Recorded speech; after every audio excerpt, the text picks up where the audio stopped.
Soy María Bernabeu Domènech, de la Falla Barraca Espadán. Tengo 27 años y me dedico al mundo de la óptica.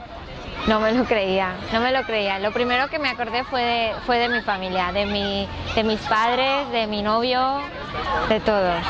Porque hemos pasado muchos nervios y la verdad es que yo decía, no puede ser, porque habían 6 Marías y cuando escuché María se me hizo eterno hasta que dijeron mi apellido. Bueno, que nos espera un año que vamos a cogerlo con tranquilidad, porque nos espera un año largo y muy bonito.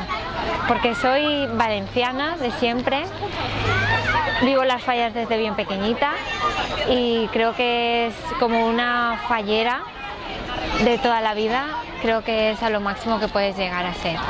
Creo que me sentaría, le diría muchas gracias, no lo sé, yo creo que es como la fonteta, hasta que no llega ese momento no sabes lo que harías. Creo que empezaría a llorar.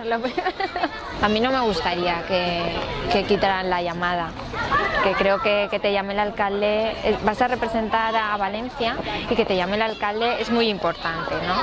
Da como un poquito más de importancia a la fiesta.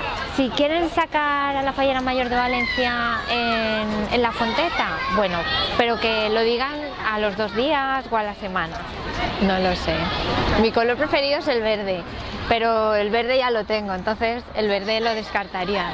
Es una fiesta que llamas también a los infantiles, creo que también es importante,